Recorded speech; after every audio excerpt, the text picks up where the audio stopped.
দিশা পাই তোমার নামে দরুদ পড়িলে মন শান্তি পায়।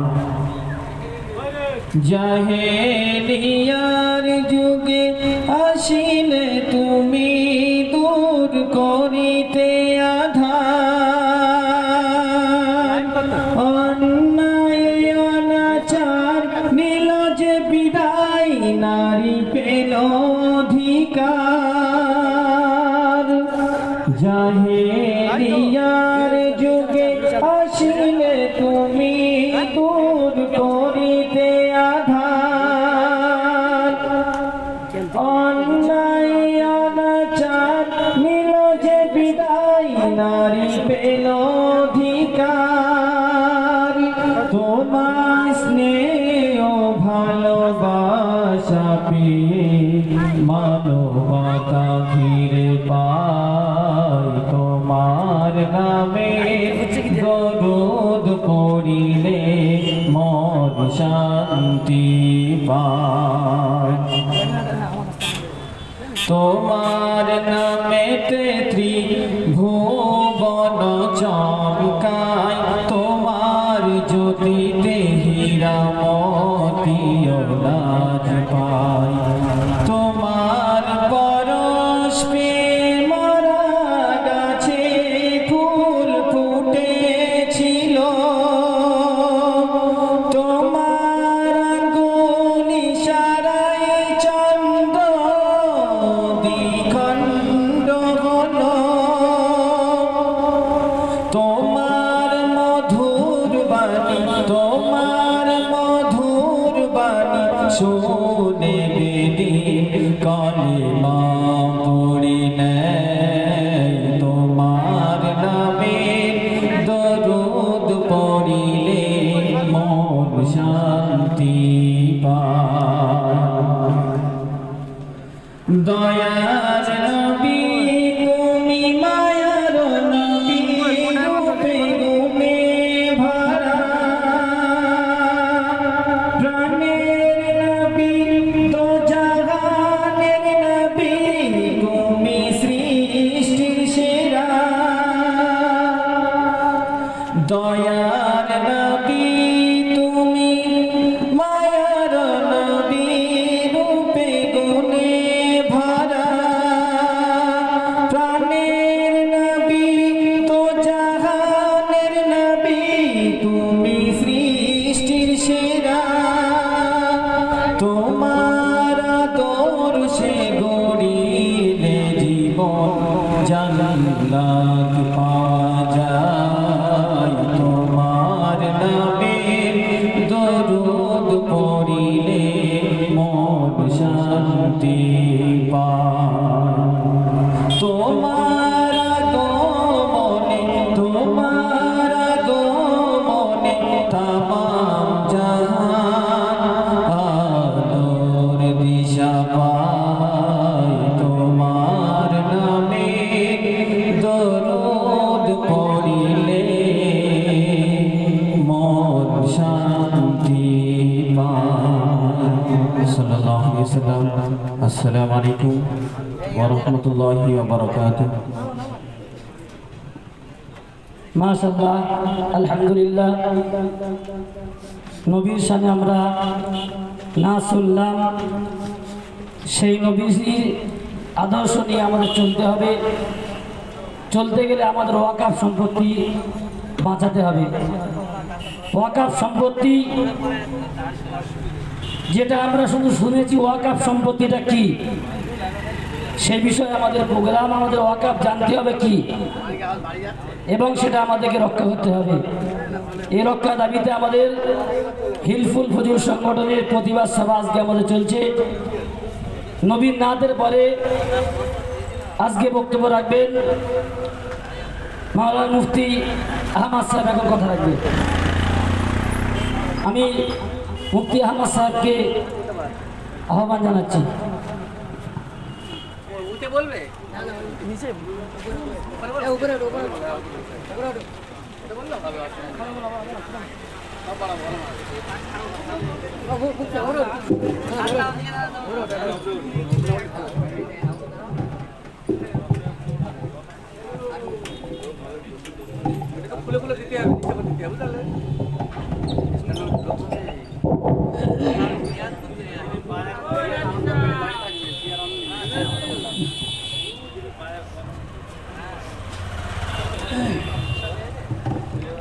السلام عليكم ورحمة الله وبركاته. بسم الله الرحمن الرحيم. نحمده ونصلي على رسوله الكريم. أما بعد، فأعوذ بالله من الشيطان الرجيم. بسم الله الرحمن الرحيم. واعتصموا بحبل الله جميعا ولا تفرقوا. صدق الله العظيم. وقال الله تبارك وتعالى: وأن المساجد لله فلا تدعوا مع الله أحدا. صدق الله العظيم. সমস্ত প্রশংসা সেই মহান আল্লাহ রাব্বুল আলামিনের দরবারে, যে আল্লাহ রাব্বুল আলামিন আমাদেরকে একটা বড় গুরুত্বপূর্ণ সমাবেশ বা মজলিসে আমাদেরকে সবাইকে একত্রিত করেছেন। সেই জন্য সেই মহান আল্লাহ রাব্বুল আলামিনের দরবারে শুকরিয়া আদায় করি, বলে আলহামদুলিল্লাহ। মূলত যে বিষয়ে আমরা এখানে একত্রিত হয়েছি, আমরা সবাই জানি, সবাই অবগত আছি, আমাদের এই মজলিসে বড় বড় ওলামায়ে কেরামরা আসবেন এবং এর উপরে ভালো আলোচনা, লম্বা চওড়া আলোচনা গুরুত্ব করবেন। তানারা উপস্থিতের কিছু আগে আমরা দু একটি কথা শুনে নিই বা জেনে নেই। আল্লাহ রাব্বুল আলামিন এই মানব জাতিকে দুনিয়ায় পাঠিয়েছেন ইবাদতের জন্যে, আর ইবাদতের জন্য আল্লাহ রাব্বুল আলামিন একটা জায়গা নির্ধারণ করেছেন, সেটা হলো মসজিদ। কোরআনে কারীমের মধ্যে আল্লাহ রাব্বুল আলামিন বলেছেন, ওয়া আন্নাল মাসাজিদা লিল্লাহি ফালা তাদউ মা'আল্লাহি আহাদা। আল্লাহ রাব্বুল আলামিন বলেন যে যত দুনিয়ায় মসজিদ আছে, সমস্ত মসজিদ হলো আল্লাহ তাআলা। ওয়া আন্নাল মাসাজিদা লিল্লাহ, মসজিদ, সমস্ত মসজিদ, এখানে পৃথিবীর সমস্ত মসজিদকে বলা হয়েছে। মাসাজিদ মানে হলো বহুবচন শব্দ, এর দ্বারাই দুনিয়ার সমস্ত মসজিদকে বোঝানো হয়েছে। তো সমস্ত মসজিদ হলো আল্লাহ তাআলার। ফালা তাদউ মা'আল্লাহি আহাদা, আল্লাহ ছাড়া সেখানে কারোর ইবাদত চলবে না। তো মসজিদ হলো আল্লাহ তাআলার। এই আয়াত দ্বারা আমাদের বুঝতে হবে যে আজকে এখানে আমরা যে উপস্থিত হয়েছি, এই যে ওয়াকফ, এই ওয়াকফ সম্পর্কে এই আয়াতের মধ্যে জড়িত আছে। কেননা মসজিদ এমন একটা জিনিস, কোনো জায়গায় হতে হবে। দুনিয়ায় যত মসজিদ আছে, মসজিদ কোনো জায়গায় হতে হবে, জায়গার উপরে মসজিদ হয়। পৃথিবীর জমিনে মসজিদ করতে গেলে জায়গার উপরেই করতে হয়। যেহেতু মসজিদ জায়গার উপরেই হবে, এই জায়গাটা কিভাবে হবে, এই জায়গাটা কার নামে হবে? তো কোরআন এবং হাদিসের আলোকপাতে মসলা এটাই যে এই সম্পত্তি কারোর ব্যক্তিগত নামে হয় না, এটা আমরা সবাই জানি। সেই জন্য দেখা গিয়েছে সে আদম আলাইহিস সালাম থেকে নিয়ে শুরু করে হোক বা আমাদের নবীর আগমনের পরে হোক, যত দুনিয়ায় মসজিদ হয়েছে কারোর ব্যক্তিগত নামে না। এবং আমরা দেখি যে অনেক আমাদের পূর্বপুরুষেরা তারা ব্যক্তিগত কোনো নামে মসজিদের জায়গা ওয়াকফ করে না। এটা করলে প্রবলেম হতে পারে, মানুষের মধ্যে দ্বন্দ্ব হতে পারে। কোনো ব্যক্তি যদি কোনো নিজের জায়গায় মসজিদ করে, সর্বসাধারণের সেখানে উপস্থিত হওয়া অসম্ভব হতে পারে। ব্যক্তিগত কোনো মানুষের দ্বন্দ্ব হতে পারে, ব্যক্তিগত কোনো মানুষের ঝগড়া হতে পারে। যখন দেখবে আমার জায়গায় মসজিদ, তা আমি ওই ব্যক্তিকে আসতে দেবো না। অথচ আল্লাহ রাব্বুল আলামিন দুনিয়ায় যে মসজিদ নির্ধারণ করতে বলা হয়েছে বা দুনিয়ায় যে মসজিদ বানাতে বলা হয়েছে, এই মসজিদ সর্বসাধারণের। আল্লাহর ঘর, আমরা সবাই জানি যে আল্লাহর ঘর একটা নিম্ন শ্রেণীর মানুষ থেকে নিয়ে উচ্চ শ্রেণীর মানুষ সবাই সেখানে যেতে পারে। সেই জন্য ইসলামের একটা ঐতিহ্য এটাই, ইসলামের একটা ভালো দিক এটাই যে মসজিদে গরিব, মিসকিন, ফকির, বড় লোক, ধনী লোক, মন্ত্রী বা যে যে ধরনের মানুষ হোক না কেন, যত শিক্ষিত মানুষ হোক না কেন, একত্রিত হবে, একই কাতারে গিয়ে নামাজ পড়ি আমরা। সবাই জানি এটা।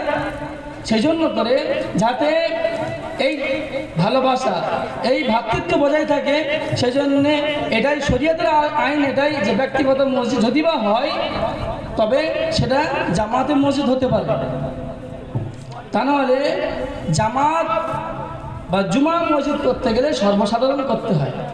আর সর্বসাধারণ করতে গেলে কী করতে হবে? অফ লিল্লাহি তাআলা, অর্থাৎ শুধুমাত্র আল্লাহর উদ্দেশ্যে আল্লাহর রাস্তায় দান করতে হয় জায়গা। যদি কোনো মসজিদের অফ লিল্লাহ না করা হয় তার নামাজ পরিপূর্ণ শুদ্ধতা হতে পারে না বা হয়ও না। কেন? দাবিদার এসে বলবে আমার আব্বা দান করেছে মসজিদ, এই জায়গায় আমার আব্বার, তখন অন্য অন্য মানুষের আশা থেকে বাধা দিতে পারে। এই জন্য আল্লাহ রাব্বুল আলামিন এই ঘোষণা করে দিয়েছেন যে মসজিদ হলো আল্লাহ তাআলার, ওয়া আন্নাল মাসাজিদা লিল্লাহ। সেজন্য করে মাদ্রাসা, মসজিদ, খানকা, ওরকম কবরস্থান সব লিল্লাহ করতে হয় আল্লাহ রাব্বুল আলামিনের দরবারে, বা আল্লাহ রাব্বুল আলামিনকে রাজি খুশি করার জন্য তুমি দান করতে হয়। আমাদের পূর্বপুরুষেরা যখন মসজিদ দান করত, তো মসজিদ দান করার সময় উল্লেখ করতো না এটা কার, এরকম বলে দিত যে এই মসজিদটা আল্লাহ রাস্তায় দিয়ে দিয়েছি, বা এই কবরস্থানটা আমি দান করছি আল্লাহর জন্য। তখন কাগজপাতি বা এরকমভাবে যেরকম আমরা নিজের জমির কাগজপত্র ঠিকঠাক করে রাখি, তখন আগের যেমন এরকম ছিল না। অনেক কবরস্থান এমন আছে, অনেক মসজিদ এমন আছে, অনেক মাদ্রাসা এমন আছে যে ওয়াকফ লিল্লাহ হওয়ার কারণে মসজিদের কাগজপত্র ঠিক নেই, এরকম আছে। সেই জন্য করে ভারতের সংবিধানের পুরোপুরি সংবিধান সম্মতি আমাদের ওয়াকফ বোর্ড একটা তৈরি করা হয়েছে ভারতবর্ষে, এবং অন্য দেশে ওয়াকফ বোর্ড আছে। অনেক নেতারা এরকম বক্তব্যের মধ্যে বলেছে বা পার্লামেন্টেও বলেছে যে ওয়াকফ শুধু ভারতের আছে, অন্য কোথাও এরকম বললে একদম মিথ্যা কথা। অন্য দেশেও ওয়াকফ বোর্ড আছে, সেখানে ওয়াকফ সম্পত্তিও আছে। কেন? সারা পৃথিবীও তো মসজিদ আছে, আর মসজিদ থাকা মানে ওয়াকফ করতেই হবে ওটা, এরকম কথা বলা মানে মিথ্যা কথা। আর সেখানে বিরোধিতা করার কেউ নেই পার্লামেন্টে, তার বিরোধিতা কেউ করতে পারছে না। সেজন্য করে এই মিথ্যা কথা সারা দুনিয়ায় ছড়িয়ে যাচ্ছে যে ওয়াকফ বোর্ড শুধু ভারতবর্ষে আছে, তা না, সারা বিশ্বে ওয়াকফ বোর্ড আছে। যত মুসলিম দেশ আছে ভারতবর্ষে, এই যত মুসলিম দেশ আছে পৃথিবীর মধ্যে, সারা পৃথিবীর সমস্ত মুসলিম দেশে, সব দেশে ওয়াকফ বোর্ড আছে। আর ওয়াকফ বোর্ডের নির্ধারিত একটা নিয়ম নীতি আছে। এত যাবৎ আমরা 2024 পর্যন্ত দেখেছি বা 25 পর্যন্ত দেখেছি যে ওয়াকফ বোর্ডের যে নিয়ম নীতি আছে, আমাদের মুসলিমরা সেই ওয়াকফ বোর্ডের একটা নিয়ম নীতি কানুন একটা নির্ধারণ করে দিয়েছিল যে এইভাবে চলবে, এইভাবে। কেননা শুধু ওয়াকফ বোর্ড মুসলিমদের বোর্ড, কেন? মসজিদ রক্ষা করবে অন্য কোনো ধর্মের মানুষ না। মসজিদ মাদ্রাসা সব তো আল্লাহর জন্য, আর মসজিদ মাদ্রাসা রক্ষা করার দায়িত্ব মুসলিমদের, অন্য কোনো বেধর্মীর দায়িত্ব নেই। সেই জন্য করে এই আইনের মধ্যে শুধু মুসলিমদেরকে নেওয়া হয়েছে যে ভারতবর্ষের সমস্ত মুসলিমরা এই ওয়াকফ বোর্ডের দায়িত্ব থাকবে। এতদিন যাবৎ এরকম হয়ে আসছিল। আজ বর্তমান সময়ে সেই নিয়ম নীতি সব বাতিল করে দিয়ে আমাদের পার্লামেন্টে ঘোষণা করে দেওয়া হয়েছে কি যে না, ওয়াকফ বোর্ডে কিছু সংশোধনী করা হবে। এই সংশোধনী করলে ক্ষতি কী হবে? আমাদের সর্বসাধারণ যে মানুষ আছে, আমরা গ্রাম্য মানুষ, আমরা তো ওই জায়গায় যাই না বা ওই জায়গা সম্বন্ধে জানি না। অনেক মানুষ এমন আছে এই সম্বন্ধে জানেই না।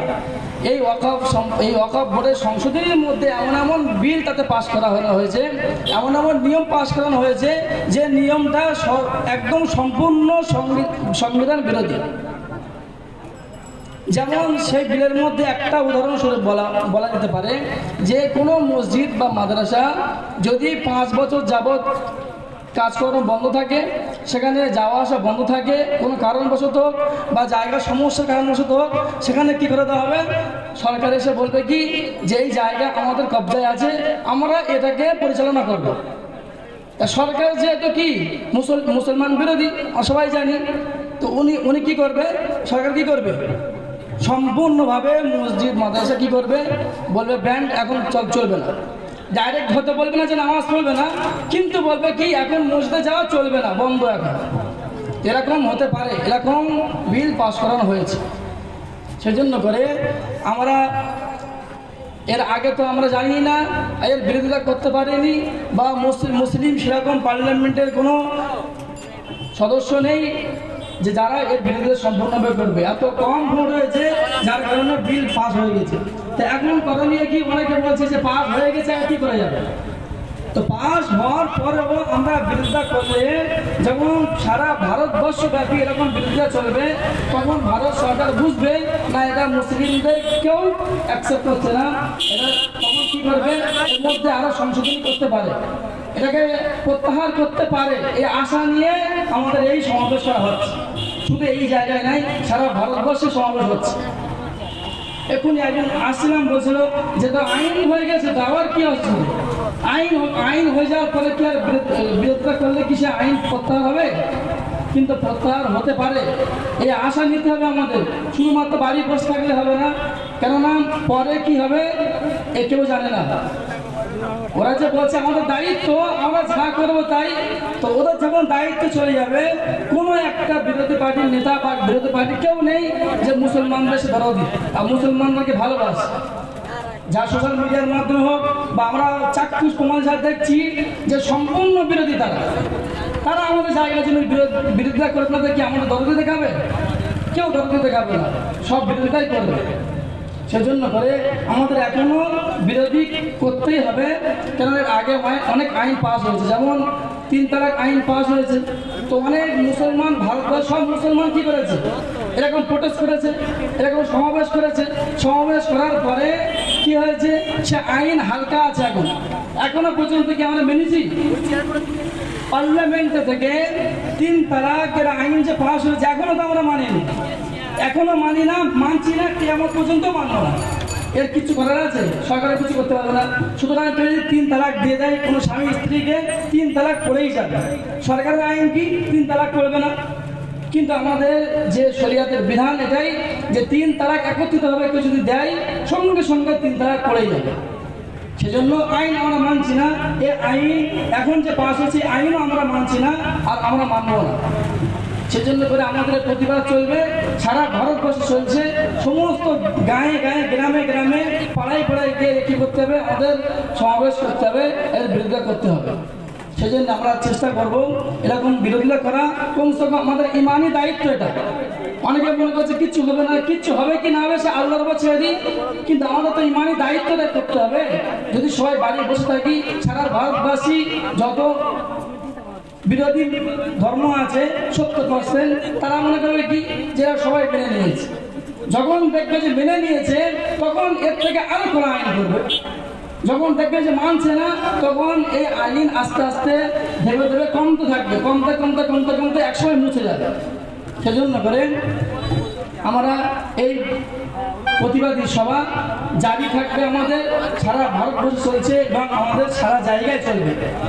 আল্লাহ রাব্বুল আলামিন আমাদের সবাইকে বলা এবং শোনার থেকে বেশি আমার তৌফিক দান করুন। আর এরকম আমরা বারবার এগুলো আমরা আমাদের এলাকার মধ্যে ছড়াই।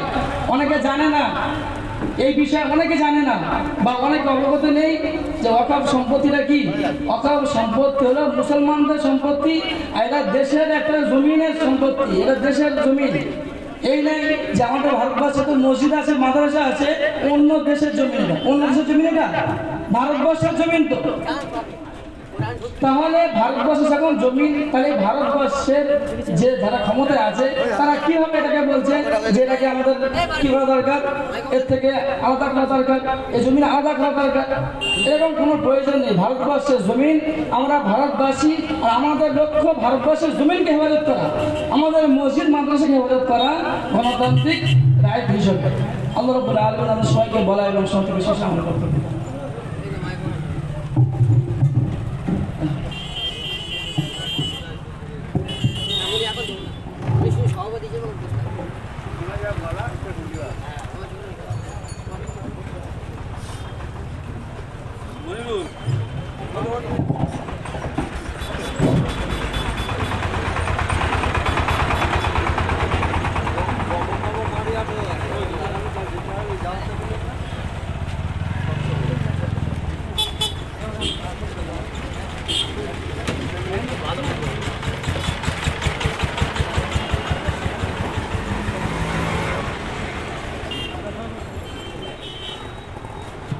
আলহামদুলিল্লাহ আমাদের সম্মুখে মুফতি সাহেব হুজুর হাজির হয়েছেন। আজকের সভার সভাপতি হিসেবে আমরা মুফতি সাহেব হুজুরকে প্রস্তাব দিচ্ছি, জনাব হযরত মাওলানা মুফতি আব্দুল জলিল সাহেবকে। আলহামদুলিল্লাহ।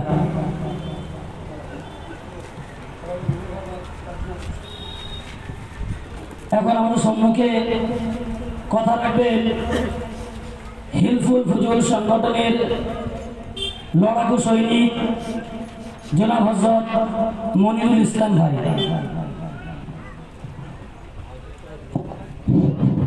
আলহামদুলিল্লাহ, আজকের যে হিলফুল সংগঠনের তরফ থেকে আমাদের যুগদিয়ার জমিনে এমন একটা সভা করতে চলেছে যে এই সভাটা আমাদের প্রত্যেকটা রাজনৈতিক দলের নেতাকর্মীদেরও করা দরকার আছে। কেননা শুধু আলেম সংগঠনের মানুষরা কবরস্থানে যাবে না, মসজিদে যাবে না, প্রত্যেকটা মানুষকে কবরস্থানে যেতে হবে। সেই কবরস্থানের পূর্ণ হেফাজত করার দায়িত্ব কিন্তু আমাদের প্রত্যেকের।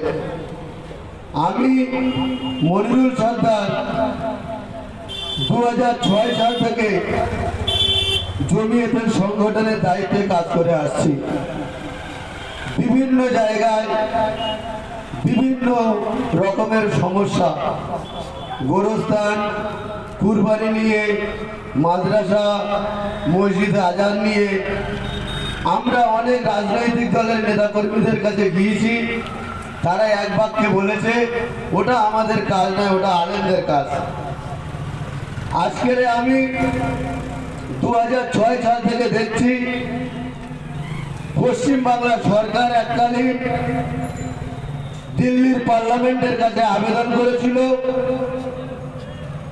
পশ্চিমবাংলায় গোহত্যা বন্ধ করতে হবে, মসজিদে আজান দেওয়া বন্ধ করতে হবে, আমাদের ঘুমের ডিস্টার্ব হচ্ছে। তখন কিন্তু এই আলেমরাই মাথায় কাফন বেঁধে দিল্লির রাজপথ বন্ধ করেছিল। তারপরে সরকার কর্তৃপক্ষরা তাদেরকে জেল ভরিয়েছিল। আমাদের দক্ষিণ 24 পরগনা জেলার সভাপতি মাস্টার আহমদ আলী সাহেব, তিনি দীর্ঘদিন আমাদের সঙ্গে ছিল, এখন অসুস্থ আছে, তিনি 17 নম্বর আসামি ছিল। তাইলে আজকে দেখা যাচ্ছে আমরা বাইরে থেকে অনেক লড়াই করেছি, পরিণামে আমরা কি করেছি? মার খেয়েছি, জেল কেটেছি, ফাইন দিয়েছি। আজকের ভারতবর্ষে এমন একটা দেশ, সংসদীয় রাজনীতির মধ্যে যদি ঢুকতে না পারি, মানুষের অধিকার দিতে পারবো না। আজকের আমাদের মাথার মুকুটমণি মাওলানা সিদ্দিকুল্লাহ চৌধুরী সাহেবের নেতৃত্বে ধর্মতলায় যে একটা সভা হয়েছে, হচ্ছে, হবে কালকেরে। পশ্চিম বাংলার বুকে অনেক আলেম উলামারা আছে, তারা দায়িত্ব নিতে চাচ্ছে না, তারা মার খেতে পারবে না, জীবন দিতে পারবে না, অর্থ দিতে পারবে না। তাই অনেক মুসলমান আমরা না জেনে না বুঝে সেই হুজুরের নামে বদনাম দিচ্ছি। তবে আমি সেই মুসলমানকে বলবো, আমরা জবান চালানোর আগে আমাদের দেখো, জবানটা এমন একটা জিনিস, জান্নাতে নিয়ে যাবে আর এই জবান জাহান্নামে নিয়ে যাবে। আমরা দায়িত্ব নিয়ে কোনো একজন আলেমের নামে মন্দ কথা বলার আগে ভাববো ইনশাআল্লাহ। আজকের আমাদের এই সমাবেশ আগামীকাল ধর্মতলায় ব্রিগেড সমাবেশ করেছে সম্পত্তি রক্ষা করার জন্য। তাই একক অঞ্চলের শুভবুদ্ধি সম্পূর্ণ মানুষের কাছে আমি অনুরোধ করব, কালকেরে আমাদের পদ্মারাতে একটা সভা হয়েছে, সেই সভায় মুফতি আমিনুদ্দিন সাহেব বলেছে, যদি কোনো মুসলমান আমার সঙ্গে বসতে রাজি থাকে আমি রাজি আছি, তবে এই 5 ওয়াক্ত নামাজ যারা আল্লাহ পাক আমাদের জন্য ফরজ করে দিয়েছে, ঠিক তেমনই এই জমিন রক্ষা করা, মসজিদ রক্ষা করার জন্য আমাদেরকে ফরজ করে দিয়েছে। আগামীকাল আমরা যে যেখানে থাকি না কেন, প্রত্যেকেই আমরা ধর্মতলায় যাবো ইনশাআল্লাহ। আর একটা কথা বলি, অনেকে বলছে যে বিল পাস হয়ে গেছে, বিল পাস হয়ে গেছে, আর হবে না। তবে আমরা নিশ্চয়ই জানি ধনঞ্জয় বলে একটা লোককে 2006 সালে ফাঁসি দেওয়া হয়েছিল। সেই ফাঁসি দেওয়া হয়েছে আমাদের যে সমস্ত সরকার তারা আইন পাশ করে নিয়েছিল, কিন্তু রাষ্ট্রপতির কাছে দরখাস্ত করা হয়েছিল, রাষ্ট্রপতি সই দেয়নি। এখনো পর্যন্ত আমাদের সুপ্রিম কোর্ট এই রায়ের সই দিতে বাকি আছে। যদি আমরা তারা সরকার কর্তৃপক্ষ লোক পাঠাবে, পাঠিয়ে যদি দেখা যায় একজন বেশি আছে এই রায়ের পক্ষে, তাহলে কিন্তু সেটা রায় হয়ে যাবে। আর যদি না থাকে তাহলে ও রায় ক্যান্সেল হয়ে যাবে। সেই জন্য করে আজকের আমরা প্রত্যেকেই সর্বদল মত নির্বিশেষে সবাই মিলে আমরা কালকের ধর্মতলায় যাবো ইনশাআল্লাহ। এই কথা বলে আমি আমার বক্তব্য শেষ করছি। হিলফুল ফজল সংগঠন জিন্দাবাদ, জমিয়ত উলামা হিন্দ জিন্দাবাদ, সারা ভারতবর্ষ ঐক্য জিন্দাবাদ, মাওলানা সিদ্দিকুল্লাহ চৌধুরী সাহেব জিন্দাবাদ।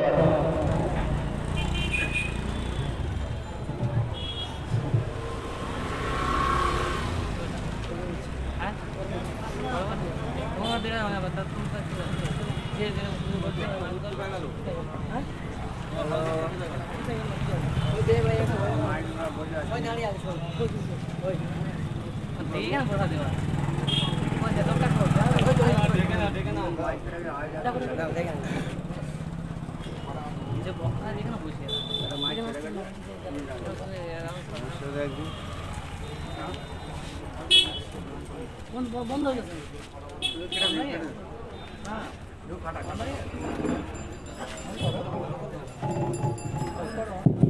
আসসালামু আলাইকুম ওয়া রাহমাতুল্লাহি ওয়া বারাকাতুহু। আজকের আমাদের এইখানের সমাবেশ বা আমরা যে সমবেত হয়েছি তার মূল উদ্দেশ্য আমরা জানি, কিসের জন্য আমরা এসেছি। তো যাই হোক, আমরা হিলফুল ফজল সংগঠন যুগিয়ার যে সদস্যরা আমরা আছি, আমরা অনেক বুদ্ধিতে আমাদের কম আছে, বা আমরা এখন ইয়ং বয়স, আমাদের অনেক কিছু ভুলভ্রান্তি হচ্ছে আপনাদের সম্মুখে। আপনারা ক্ষমার চোখে দেখবেন, কারণ ইতিপূর্বে আমরা এরকম ধরনের কোনো সভা করিনি, যার কারণে আমাদের পরিচালনা করতে একটু অসুবিধা হচ্ছে। আমাদের অনেক আলেম ওলামা যাদেরকে এই বিষয়ের জন্য দাওয়াত দেওয়া হয়েছে, আলহামদুলিল্লাহ তারা অনেকে এসে গিয়েছে, আবার অনেকে আসছে এবং অনেকে অন্য মিটিংয়ে আছে। সেই জন্য একটু সময়টা এদিক ওদিক হচ্ছে, আপনারা একটু মানিয়ে নেবেন।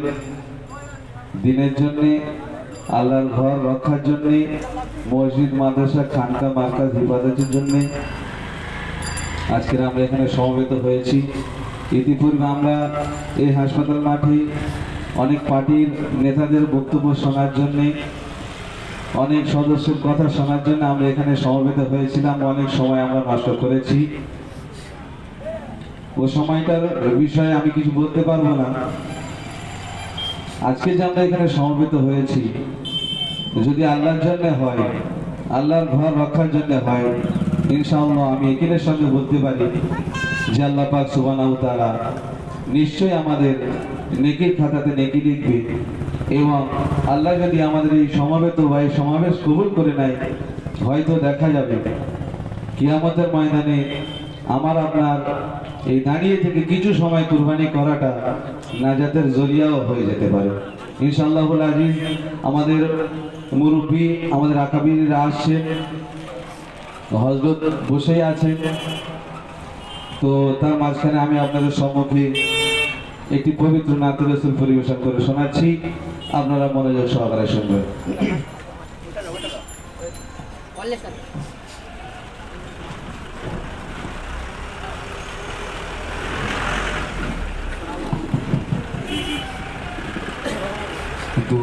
দূরারবের মরুর বুকে, দূরারবের মরুর বুকে একটি ফোঁটা ফুল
রসূল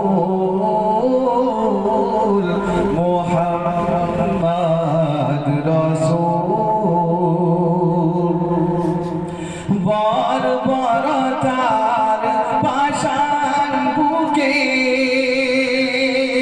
মরতো মানুষ ধুকে ধুকে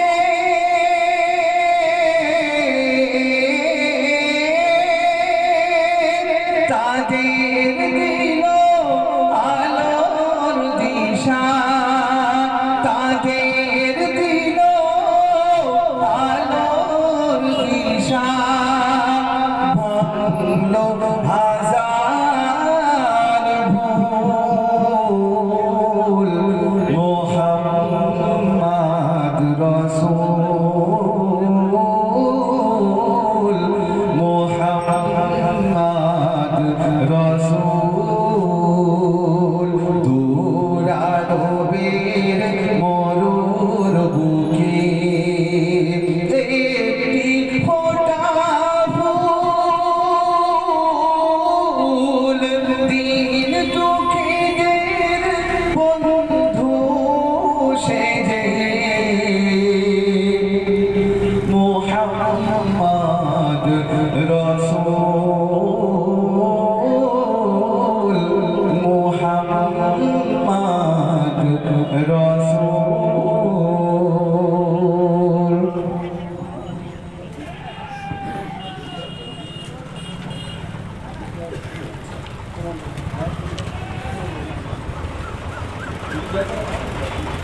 এখন আমাদের সম্মুখে আজকের প্রতিবাদ সভায় বক্তব্য রাখবেন জনাব মাওলানা শরীফুল ইসলাম সাহেব।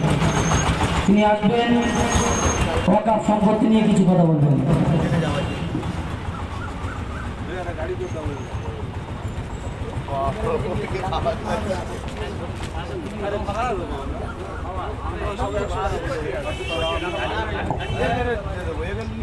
আসসালামু আলাইকুম ওয়া রাহমাতুল্লাহি ওয়া বারাকাতুহু।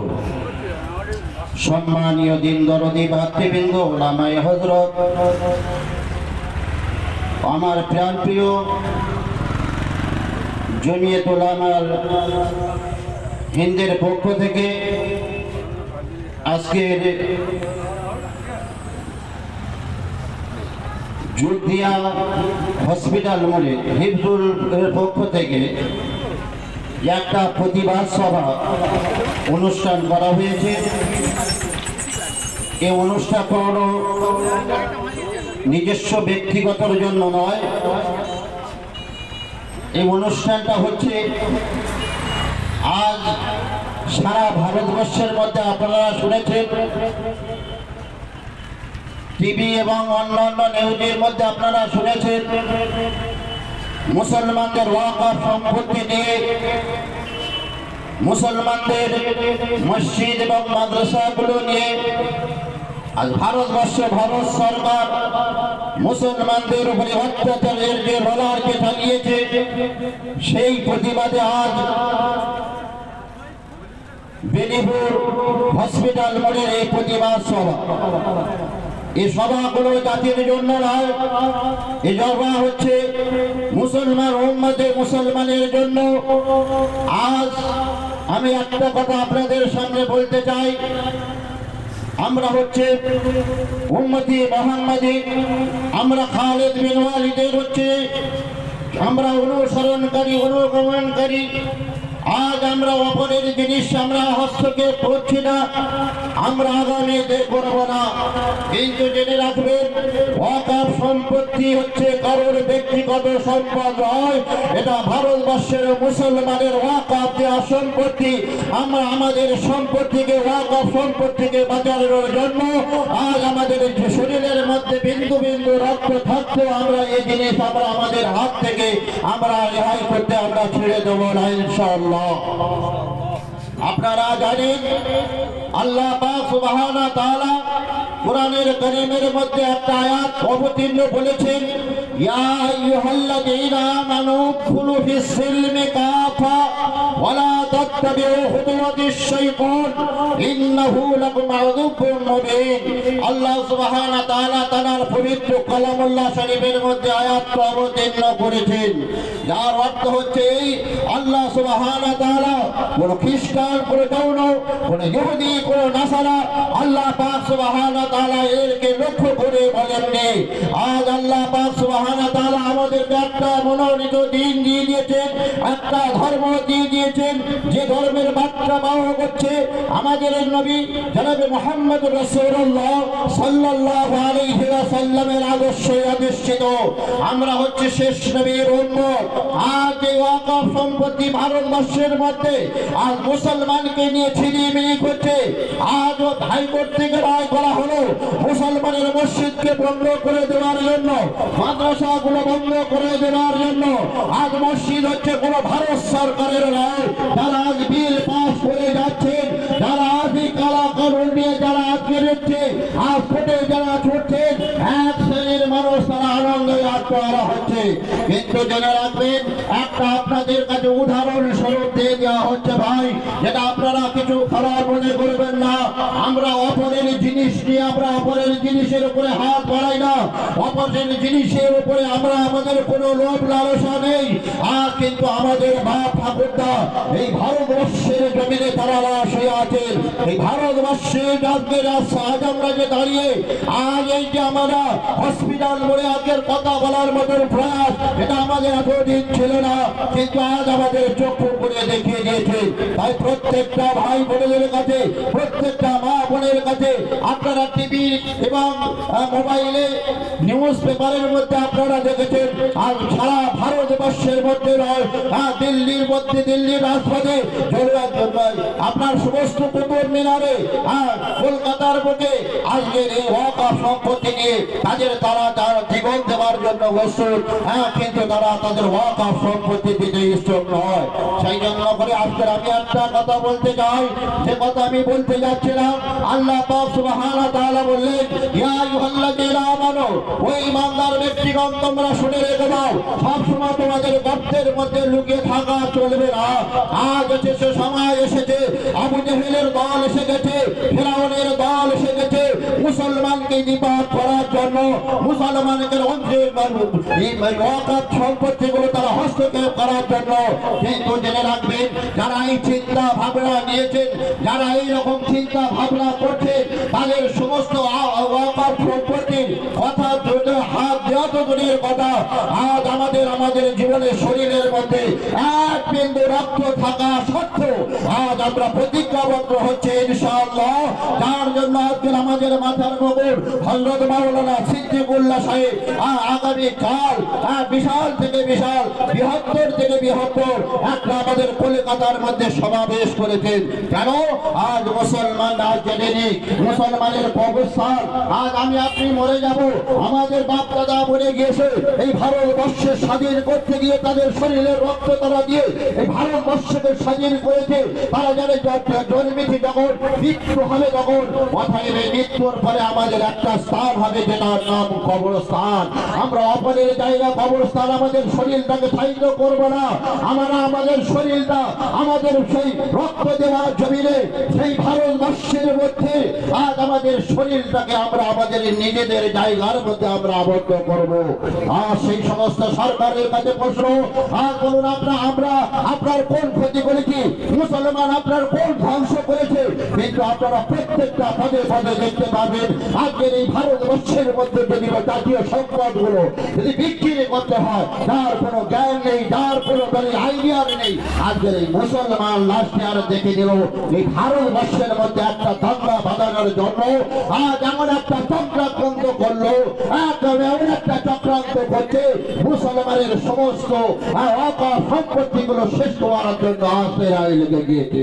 কিন্তু জেনে রাখবেন, আপনার এই বিভ্রান্তি চক্রান্তে আপনার আবু জেহেলের মতন মতামত, আপনার ফিরাউনের মতন মতামত, আজ আমরা নবীর উম্মত হয়ে, খালিদ বিন ওয়ালিদের বংশধর হয়ে আজ আমরা প্রতিজ্ঞা করছি আমরা আমাদের জীবন দিয়ে দেবো, কিন্তু ভারতবর্ষের মধ্যে এক ইঞ্চি জায়গা আমরা আপনাদেরকে দিচ্ছি না, দেবো না। নারায়ে তাকবীর।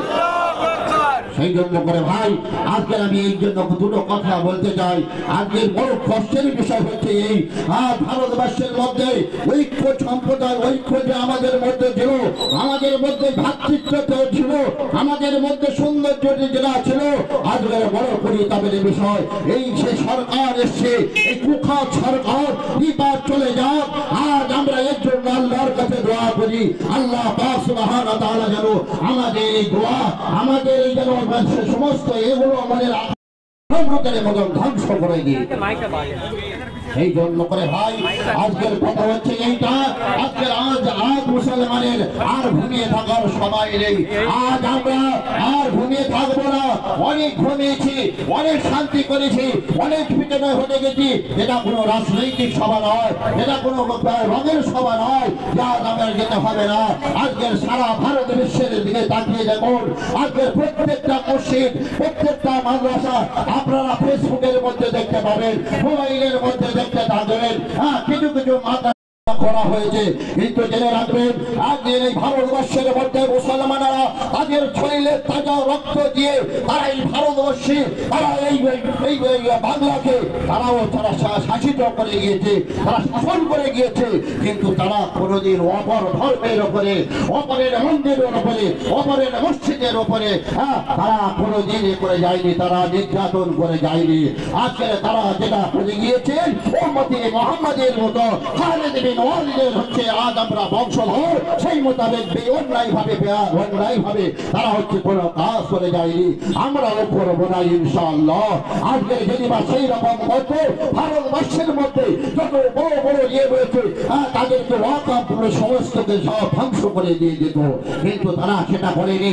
আজ আমরা কি হিন্দু, কি মুসলিম, কি খ্রিস্টান, কি জৈন, কি বৌদ্ধ, আজ আমরা সবাই একই ভারতবাসী। আমাদের একটাই পরিচয়, আমরা হচ্ছে মানুষ, আমরা হচ্ছে ভারতবাসী। আমাদের এটা আমাদের নবী শেখায়নি, এটা আমাদের আল্লাহ কোরআনে বলেনি কোন জাতির উপরে তাদেরকে আক্রমণ করো, এটা আমাদের নবী আদর্শিত করেনি। আমরা ও নবীর উম্মত নয়, তারা হচ্ছে আমরা অপরের জিনিসগুলো আমরা হস্তক্ষেপ করব। বড় না এই মুসলিম না, যারা নিজেদের অকাল সম্পত্তি নিয়ে নিজেদের সমস্ত সবকিছু তারা দিয়ে দিয়েছে। থাকার জন্য তাদের ভাষা ছিল না, কিন্তু ওয়াকফ করার জন্য তারা প্রস্তুত হয়ে গিয়েছিল। আজ হচ্ছে আমরা সেই জাত, আজ হচ্ছে আমরা সেই মুসলমান। সেই জন্য করে আজকে যা সমস্ত আমার এই মিটিংয়ে যে সমস্ত বাপেরা ভাইরা অংশগ্রহণ করেছে, আমি আমার সংক্ষিপ্ত বক্তব্য দুটো কথাই তাই বলতে চাচ্ছি যে আগামী আজ মুসলমানের আর ঘুমিয়ে থাকার সময় নেই, মুসলমানকে আর চুপ করে বসে থাকার সময় নয়। আজ আপনারা দেখতে পাচ্ছেন ভারতবর্ষের মধ্যে কেমন ওয়াকফ সম্পত্তির উপরে তারা হস্তক্ষেপ করছে। বিল এখনো পাস হয়নি, বিল পাস হবে কখন? রাত 12টার সময় বিল পাস হয়ে যাচ্ছে। এটা কোন ধর্মের মধ্যে, কোন সংবিধানের মধ্যে আজকে আছেন আপনারা খুলে বলুন। রাত 2টার সময় একটা বিল, ওয়াকফ বিল সম্পত্তি পাস। এরা হচ্ছে চোর, এরা হচ্ছে গুহরি, এরা হচ্ছে ডাকাতি, এরা হচ্ছে অপরের মাল হচ্ছে বিভাজনকারী। নাই তো রাত 2টার সময় ওয়াকফ সম্পত্তির বিল পাস হয়ে যাচ্ছে। ও মুসলমান আজকে জেনে রাখবে, আজ যদি আমরা এখনো পর্যন্ত ক্ষান্ত হয়ে, এখনো পর্যন্ত যদি আমরা চুপচাপ মেরে আমাদের নিজের নিয়ে স্বামী স্ত্রী নিয়ে আমরা আনন্দই রাতোয়ারা হয়ে থাকি, আর এটা যদি বা মনে মনে ভাবি যে ওটা হচ্ছে ভারতবর্ষে, দিল্লি হচ্ছে, ওটা গুজরাটে হচ্ছে, ওটা ইউপি হচ্ছে, ওটা কলকাতায় হচ্ছে, কিন্তু জেনে রাখবেন আগামীকাল আমার এবং আপনাকে মরতে হবে। মরার পরে আমার আপনার শরীরটা দাফন কোথায় করে দেওয়া হবে, যেটা নাম মুসলমান ভাষায় বলা হয়, কোরআনের ভাষায় বলা হয় আল কবর, অর্থাৎ কবরের মধ্যে আমাদের এই শরীরটাকে দাফন করে দেওয়া হবে। কিন্তু জেনে রাখবেন সেই কবরস্থান যেখানে আমার শরীরটা সাজিয়ে গুছিয়ে নিয়ে যে কবরের মধ্যে রেখে রাখবে, আজকের ভারত সরকার সেই কবরটা কবজা করার জন্য কিছু কিছু জায়গার মধ্যে কবরস্থানের মধ্যে সেখানে তালা মেরে দিয়ে দিয়েছে। এখনো পর্যন্ত মুসলমান আপনি চুপ করে বসে থাকবেন?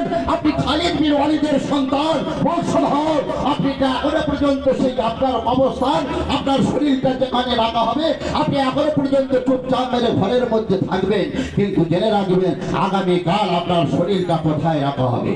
ও মুসলমান, জেনে রেখে দাও, ও তোমরা জেনে রেখে দাও। তো আজ আমরা যেরকম প্রকাশ্যে ভাবে নামাজ পড়ছি, আপনারা মিডিয়ার মাধ্যমে দেখেছেন, সংবাদের মাধ্যমে দেখেছেন, টিভির মাধ্যমে থেকে আপনারা দেখেছেন যে কিছু কিছু দরগাগুলো সেখানে ভাঙচুর চলছে। আজকের আইন এখন তখন আমাদের ভারতবর্ষের যিনি হচ্ছে রাষ্ট্রপতি, যে মহিলা, ভদ্র মহিলাজি, তিনি হচ্ছে এখনো স্বাক্ষর করেনি, অথচ সেখানে হচ্ছে দরগাগুলো ভেঙে সেখানে হচ্ছে আপনার এখানে পতাকা লাগিয়ে দিয়ে দিচ্ছে। এটা কোন সংবিধানে আছে? কোন সংবিধানে আছে? আপনারা দেখান। সেই জন্য করে ভাই আমি আমার এই ক্ষুদ্র বক্তব্যে আমি দীর্ঘস্থায়ী করতে পারছি না। এই জন্য করে আমার পরবর্তী থেকে আপনাদের সামনে নামি নামি বক্তব্য রয়েছে।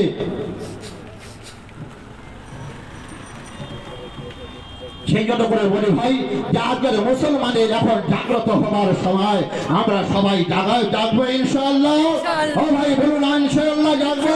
আমাদের শরীরের রক্ত থাকতে আমরা আমাদের এই যে বংশধরের যে সম্পত্তি, যেটা বলা হয় ওয়াকাফ সম্পত্তি, এই সম্পত্তি আমাদের শরীরে রক্ত এক বিন্দু থাকাকালীন আমরা এক ইঞ্চি ছাড়বো না ইনশাআল্লাহ। তার জন্য আমরা আজকে ইসলামকে জিন্দা করার জন্য, মুসলমানকে মসজিদকে জিন্দা করার জন্য, কবরস্থানকে সংরক্ষণ করার জন্য, মাদ্রাসাগুলো হেফাজত করার জন্য, খানকাগুলো হেফাজত করার জন্য ইনশাআল্লাহ আমরা সবাই ঝাঁপিয়ে পড়বো ইনশাআল্লাহ।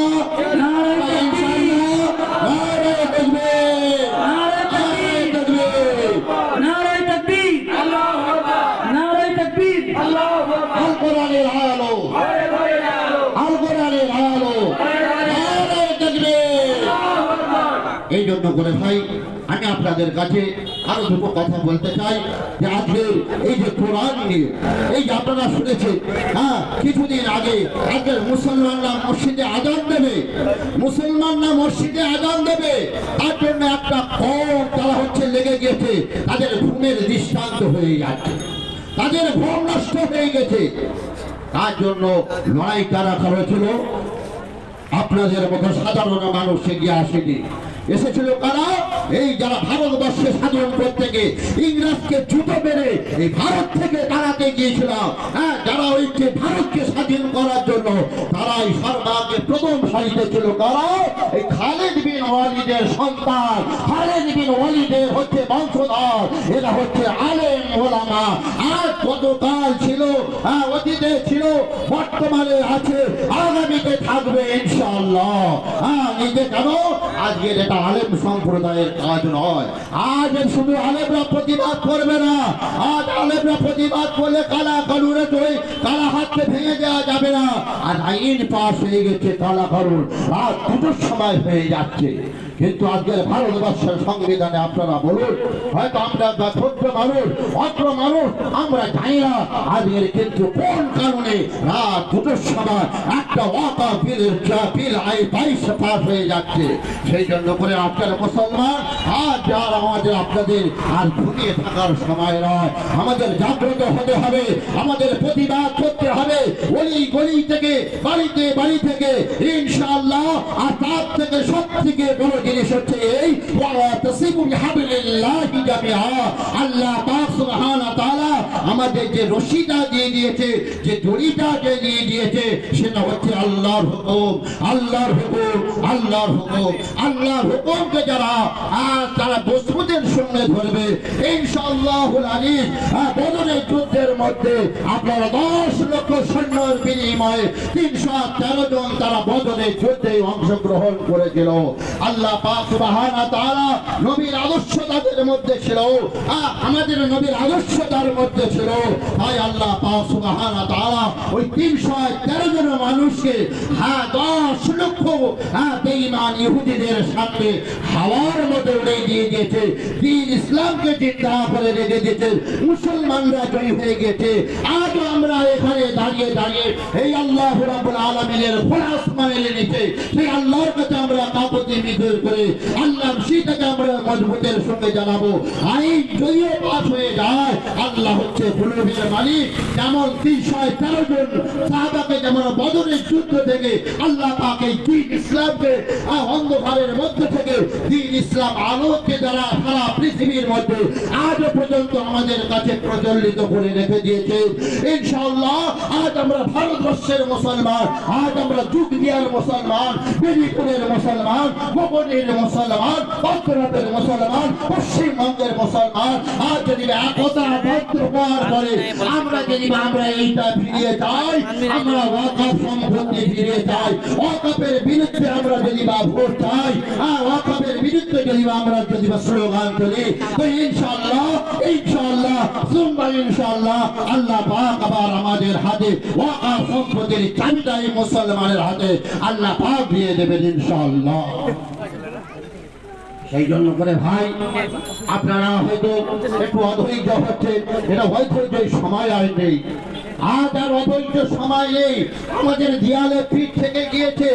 আজ কেন তারা হচ্ছে আমাদের বাড়ির মা বোনদেরকে টানাটানি শুরু করেছে। আজকের বলুন, আপনারা মেনে নিতে পারবেন? আপনার বাড়ি থেকে আপনার বাড়ি আছে, আপনার ঘুমোতে দেবে না। ও মুসলমান, আসরের আযান হয়ে গেল, আপনি মসজিদে গিয়ে নামাজ পড়তে পারবেন না। এটা আপনারা সবাই মেনে নেবেন, সবাই মেনে নেবেন। আমাদের কবরস্থান আমরা কবরে দিতে পারবো না। আমাদের কবরস্থান কমিটি আজ হচ্ছে কেন্দ্র সরকারের লোক থাকবে। মসজিদের কমিটি আজকের কোথায় থেকে মসজিদ হচ্ছে বা আজকের এর বিরুদ্ধে, আজকের কমিটির বিরুদ্ধে, কমিটির মধ্যে থেকে আজকের কেন্দ্র সরকার ঠিক করে দিয়ে দেবে যে এরা কিভাবে আজকের তারা এই সংগঠনগুলো চালাচ্ছে। কবরস্থানের আজকের কমিটি আপনার মধ্যে হচ্ছে সরকারি লোক রাখতে হবে। মাদ্রাসার কমিটি তার মধ্যে সরকারি লোক রাখতে হবে। এটা কোন সংবিধান, কোন আইন আছে, কোন কারণে আছে যে আজকের আপনার বেধর্মীকে নিয়ে? আমরা তো আপনাদেরকে বলে দিই যে আপনারা যখন ওয়াকফ বিল সংশোধন করছেন, আজকের আমাদের মুসলমান জাতকে দিতে হবে। আজ আমরা করে থাকবো, খালিদ বিন ওয়ালিদের সন্তানেরা তার মধ্যে থাকবে, আমরা তার মধ্যে চাই, আমরা আমাদের নিজস্ব মতামত সেখানে পেশ করবো। আমরা তো সেটা কোনোদিন আজ পর্যন্ত বলিনি, আজ পর্যন্ত বলিনি। আমরা হচ্ছে নীরব, আমরা হচ্ছে উম্মতি মুসলমান। আমাদের নবী এমন আদর্শ শিখিয়ে গিয়েছে, আমরা কোনো কওমের উপরে জুলুম করতে পারি না, পারিনি, পারছি না, আগামীতে করবো না। কিন্তু জেনে রাখবে, আজকে যদি আমাদের ওয়াকফ সম্পত্তির উপরে, আমাদের বাপদাদা পূর্বপুরুষ গেলে সম্পত্তির উপরে আপনারা যদি হস্তক্ষেপ করেন, আমরা আজকের চ্যালেঞ্জ করে বলছি, আজকের এই আমরা আজ বেরিপুর হসপিটাল করে চ্যালেঞ্জ করছি, আমরা আমাদের ওই কালা হাতটাকে, ওই শক্ত হাতটাকে আমরা সবাই মিলে তাদের হাতটাকে গুমড়ে তাদের হাতটি করে ভেঙে দেবো ইনশাআল্লাহ। নারে তাকবীর, নারে তাকবীর, নারে তাকবীর। আমি আপনাদেরকে অনেক রকম কথা বলেছি, শোনাচ্ছিলাম, সময় খুব সংক্ষিপ্ত। আজকের এই কালা কানুনের বাতিলে আগামী দিনে প্রত্যেকের কাছে আমার একান্ত, আমার প্রাণ প্রিয় বাপেরা ভাইয়েরা, দিন দরদি ইসলাম মুসলমান ভাইয়েরা, ইমানওয়ালা সবার কাছে একান্ত করে ধরে আবেদন, আগামীকাল এখানে যা না হচ্ছে আজকের আপনারা শুনেছেন, আগামীকাল আমাদের কলকাতার বুকে জনাব হযরত মাওলানা সিদ্দিকুল্লাহ চৌধুরী ডাক দিয়েছেন, যাতে এই কালা কানুনটাকে ভারতবর্ষের মধ্যে মুসলমানের ওয়াকফ সম্পত্তি যাতে না আইনের আওতায় চলে যায়, তার বিরুদ্ধে প্রতিবাদ সভা করা হয়েছে। সেই জন্য প্রত্যেকের কাছে, প্রত্যেক জনগণের কাছে একান্ত করে ধরে আবেদন যে আমরা চাইব আমাদের মূল্যবান কিছু সময় নিয়ে আমরা ওই বৃহত্তর আন্দোলনে গিয়ে সবাই অংশগ্রহণ করবে ইনশাআল্লাহ। নারে তাকবীর। এই বলে আমি আবার ক্ষুদ্র বক্তব্য আমি এখানেই শেষ করলাম। আসসালামু আলাইকুম।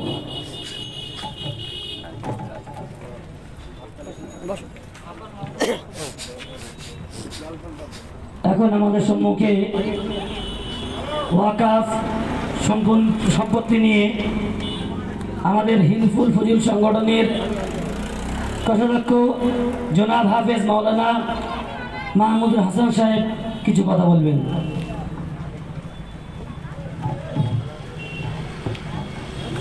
আসসালামু আলাইকুম ওয়া রাহমাতুল্লাহি ওয়া বারাকাতুহু। আলহামদুলিল্লাহিল ফাত্তাহিল মান্নান যিল কওলি ওয়াল ফাযলি ওয়াল ইহসান আল্লাযী মান্না আলাইনা বিল ঈমান ওয়া ফাযযালা দীনানা আলা সাইরিল আদিয়ান সাল্লাল্লাহু আলাইহি ওয়া আলা আলিহি ওয়া আসহাবিহি মা দামাল মালওয়ান। আম্মা বা'দ ফাআউযু বিল্লাহি মিনাশ শাইতানির রাজীম। বিসমিল্লাহির রাহমানির রহিম। يا أيها الذين آمنوا إن تنصروا الله ينصركم ويثبت أقدامكم صدق الله العظيم। আলহামদুলিল্লাহ, আল্লাহর দরবারে লাখো লাখো শুকরিয়া। আল্লাহ সুবহানাহু ওয়া তাআলা আমাদেরকে একটা সুচিন্তা নিয়ে, ভালো ফিকির নিয়ে আমাদেরকে একত্রিত করেছেন। আমরা ব্যস্ত মানুষ, বিভিন্ন কাজে লিপ্ত থাকি, কিন্তু আল্লাহর উদ্দেশ্যে, আল্লাহকে সন্তুষ্ট করার জন্য আমরা হাজির হয়েছি। আমরা দেখতে পাচ্ছি যে কেন্দ্রীয় সরকার আমাদের উপরে একটা বিল চাপিয়ে দিয়েছে। আমরা কেউ চাইনি, কেউ সন্তুষ্ট নয়, তারপরেও চাপিয়ে দিয়েছে। তাদের উদ্দেশ্য কি? বন্ধু হিসেবে সামনে আসছে, আমরা তোমাদের বন্ধু, তোমাদের উপকার করতে চাই, তোমাদের ভালো পৌঁছাতে চাই, কিন্তু উদ্দেশ্যটা তা নয়। ডাল মে কুছ কালা হ্যায়। আল্লাহ সুবহানাহু ওয়া তাআলা জানিয়ে দিয়েছেন, হে ঈমানদার বান্দাগণ, হে বিশ্বাসী বান্দাগণ, ইন তানসুরুল্লাহ ইয়ানসুরুকুম, তোমরা যদি আল্লাহর দ্বীনে সাহায্য করো তাহলে আল্লাহ তোমাদের সাহায্য করবে। আল্লাহ কিসের সাহায্য করব? আল্লাহর সাহায্যের কিসের প্রয়োজন? আল্লাহ তো ফাআলুল লিমা ইউরিদ, যা ইচ্ছা তাই করতে পারেন। কোন ফায়কুলের মালিক, যে যদি বলো হয়ে যাও কোন, তো হয়েই যায়। তাহলে আল্লাহর সাহায্য কিসের প্রয়োজন? আর তা কেন ব্যক্ত করলেন? কেন কনসলের মধ্যে আয়াতটা দিলেন? উদ্দেশ্য আছে। আল্লাহ বলতে চাইছেন তোমরা দ্বীনের সাহায্য করো, দ্বীনকে আঁকড়ে ধরো। দ্বীনের সাহায্য করা হয় তাহলে আল্লাহ সুবহানাহু ওয়া তাআলা আমাদেরকে সাহায্য করবেন। দ্বীন ওয়াকফ সম্পত্তি, যে আল্লাহর সম্পত্তি, কোনো মানুষের ব্যক্তিগত সম্পত্তি নয়। কেউ বলতে পারে না এটা আমার সম্পত্তি। যে আল্লাহর উদ্দেশ্যে ওয়াকফ করতে হয় লিল্লাহ, আল্লাহর জন্য। প্রত্যেক মসজিদ, মাদ্রাসা, খানকা, দরগা সব আল্লাহর সম্পত্তি, আল্লাহর নামে ওয়াকফ করা হয়েছে। কিন্তু আজ আমাদের হাতে ছিনিয়ে নিতে চাইছে, কেড়ে নিতে চাইছে আইনের প্রয়োগ করে। কিন্তু আমরা তো সেটা হতে দেব না। আমাদের শরীরে এক বিন্দু রক্ত থাকবে, সেটা হতে দেব না। যদি আইন প্রয়োগ করা হয়, কার্যকারী হয়ে যায়, মসজিদ থাকবে না, মাদ্রাসা থাকবে না, খানকা থাকবে না, দরগা থাকবে না, গোরস্থান থাকবে না, তাহলে কি ক্ষতি হবে আমাদের? কেন লড়াই করব? আমাদের অসুবিধা কোথায়? হ্যাঁ বন্ধু, অসুবিধা আছে, অসুবিধা আছে। মসজিদকে বন্ধ করে দেওয়া হয়, আমরা যে নামাজ পড়ি, সারাদিন পরিশ্রম করি, অক্লান্ত পরিশ্রম করার পরে যখন সময় পাই, 5 ওয়াক্তের সময় সময় আল্লাহর কাছে মাথা নত করি যে আল্লাহ, দুনিয়ার সবকিছু ত্যাগ করেছি, কিন্তু তোমাকে সারাদিন স্মরণ করতে পারিনি। তোমার ঘরে এসেছি, আমাদের সম্মানীয় মস্তক তোমার সামনে ঝুঁকিয়ে দিয়েছি। আল্লাহ, তুমি এটাকে কবুল করে নাও, আমার সমস্ত ভুল তুমি মাফ করে দাও। কিন্তু সেই জায়গা করার মতো থাকবে না, যেতে পারবো না। মসজিদ থাকবে, মসজিদের তালা দেওয়া থাকবে, মসজিদ বন্ধ থাকবে, মাদ্রাসা থাকবে, বিল্ডিং থাকবে, মাইক বন্ধ থাকবে, কিন্তু আজান হবে না। তা কি লাভটা হবে? এই মাদ্রাসা বন্ধ করে দেওয়া হয়, আমাদের ক্ষতি কি হবে? আমাদের প্রতি বছর প্রত্যেক মাদ্রাসায় 10 জন 20 জনকে আলেম পাচ্ছি, দিনের কান্ডারি, আমাদের পথ প্রদর্শক, রাস্তা দেখিয়ে দিচ্ছে, কিন্তু যে বন্ধ করে দেওয়া হয় আমরা সেগুলো পাবো না। সময় সময়ে, প্রত্যেক সময়ে ওলামার দ্বারস্থ হয়, এই প্রয়োজন ওই প্রয়োজন, ওলামা থাকবে না, ওলামা আস্তে আস্তে বিলুপ্ত হবে, শেষ হয়ে যাবে, দুনিয়ায় বদ্দিন ভরে যাবে। আবার সময় দ্বন্দ্ব, কলহ, বিবাদ সৃষ্টি হতে থাকবে, লড়াই হতে থাকবে। সেই জন্য আমাদের রক্ত দিয়ে টিকিয়ে রাখতে হবে। রক্ত সম্পত্তি আমাদের সম্পত্তি, সরকারি সম্পত্তি নয়। সরকারি সম্পদ প্রচুর আছে। কোন সরকারি জমিনের উপরে মসজিদ তৈরি হয়নি, কোন সরকারি জমিনের উপরে মাদ্রাসা তৈরি হয়নি, ঈদগাহ তৈরি হয়নি, খানকা তৈরি হয়নি, গোরস্থান তৈরি হয়নি। তাহলে কিসের লোক, কি উদ্দেশ্য? আমাদের ভালো করতে হবে না, আমার যেমন ভালোভাবে চলছি ওইভাবেই চলবো। কি বলেন আপনারা? আমরা থাকবো ইনশাল্লাহ, শেষ পর্যন্ত থাকবো ইনশাল্লাহ। যাই হোক, সময় তো অল্প, এক্ষুনি মাগরিবের আজান হবে। মাগরিব আজানের পরে বড় বড় বক্তা আসবেন, ওলামা হযরতরা আসবেন, তারা সময় মতো আসতে পারেননি, যেন চেষ্টা করুন মাগরিবের পর আসার। ওয়া আখিরু দাওয়ানা আলহামদুলিল্লাহি রাব্বিল আলামিন।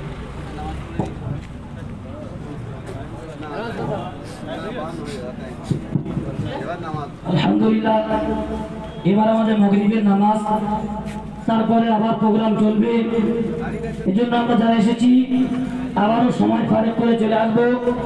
যারা আসতে পারেনি আমরা আমাদের প্রতিবাদ জানানোর জন্য প্রত্যেকে উপস্থিত হবো ইনশাআল্লাহ। আল্লাহ তাআলা আমাদেরকে কামিয়াব করুন।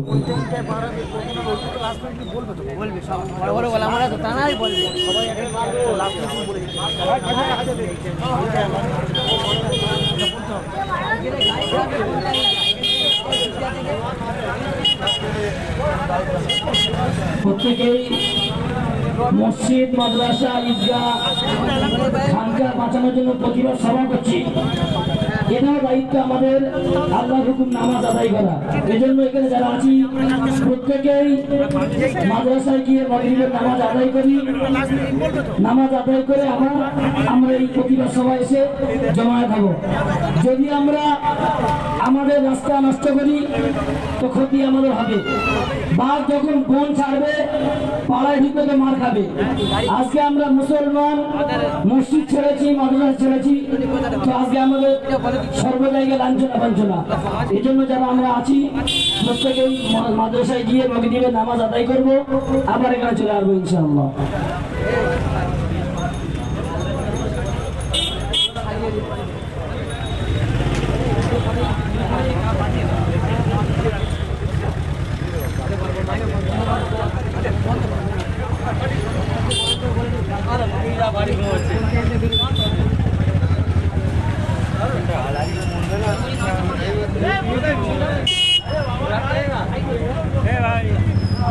গাড়ি পাস করিয়ে দাও। একটু আস্তে আস্তে আস্তে চলে যাও।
বন্ধ করে দাও, বন্ধ করে দাও, ফের নেট চলে যাবে।